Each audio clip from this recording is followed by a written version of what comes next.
ಏನು 5 ಹಳ್ಳಿಗಳು ಸಂಪೂರ್ಣ ಮುಳುಗಡೆ ಆಗ್ತದೆ. ಅಲ್ಲಿನ ರೈತರು ಹೋರಾಟ ಮಾಡ್ತಾ ಇದ್ರೆ ನಾವು ಯಾವುದೇ ಕಾರಣಕ್ಕೂ ಡ್ಯಾಮ್ ಕಟ್ಟಕ್ಕೆ ಜಮೀನು ಕೊಡಲ್ಲ ಅಂತ. ಇದ್ರ ಬಗ್ಗೆ ನೀವು ಇಲ್ಲಿವರೆಗೂ ಏನು ಮಾತಾಡಿಲ್ಲ, ಇದ್ರ ಬಗ್ಗೆ ಏನು ಹೇಳ್ತೀರಾ ಸರ್?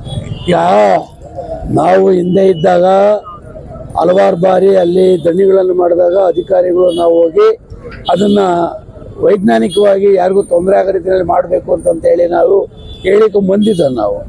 ತದನಂತರ ಇವತ್ತು ಮೊನ್ನೆ ನಮ್ಮ ನೀರಾವರಿ ಸಚಿವರು ಆ ಉದ್ದೇಶದ ಮೇಲೆ ಆ ಕಡೆ ವೀಕ್ಷಣೆ ಮಾಡಲಿಕ್ಕೆ ಸಹ ಬಂದಿದ್ರು. ಬಂದಾಗ ಅವತ್ತು ಯಾರೂ ಸಹ ಅಲ್ಲಿ ಉಸಿರನ್ನು ಬಿಡಲಿಲ್ಲ. ಈಗ ಅದೇ ಕೊಟಗೆರೆನಲ್ಲಿ ಪಬ್ಲಿಕ್ಕು ಸಾರ್ವಜನಿಕರು ನಿಮ್ಮ ಅನಿಸಿಕೆಗಳನ್ನು ಹೇಳಿ ಅಂತ ಹೇಳಿದಾಗ ಮುಖ್ಯಮಂತ್ರಿ ಉಪಮುಖ್ಯಮಂತ್ರಿಗಳು ಉತ್ತರವನ್ನು ಕೊಟ್ಟರು. ನಾವು ಮುಂದಿನ ದಿನ ಕೋಲಾರ ಜಿಲ್ಲೆ ಇರ್ಬೋದು, ಗ್ರಾಮಾಂತರ ಇರ್ಬೋದು, ಇವಕ್ಕೆಲ್ಲ ನೀರು ಕೊಡಲೇಬೇಕಾಗ್ತದೆ.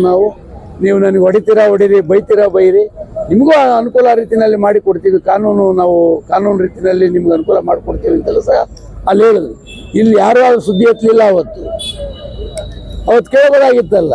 ಈಗ ನೀರಾವರಿ ಮಂತ್ರಿಗಳು ಮತ್ತು ಉಪಮುಖ್ಯಮಂತ್ರಿಗಳು ಬಂದಾಗ ನಮಗೇನು ಹೊಟ್ಟೆ ನೋವಿದೆ ಅಂತ ಕೇಳ್ಬೋದಾಗಿತ್ತಲ್ಲ. ಅವತ್ತು ಅಲ್ಲಿನ ರೈತ ಮುಖಂಡ ಇರ್ಬೋದು, ಈಗಿನ ಜನಪ್ರತಿನಿಧಿ ಇರ್ಬೋದು, ಕೇಳ್ಬೋದಾಗಿತ್ತು. ನಾವೆಲ್ಲ ಹಿಂದೆ ಕೇಳಿ ಹೋರಾಟ ಮಾಡಿಲ್ವ ನಾವು? ಹೇಳಿ.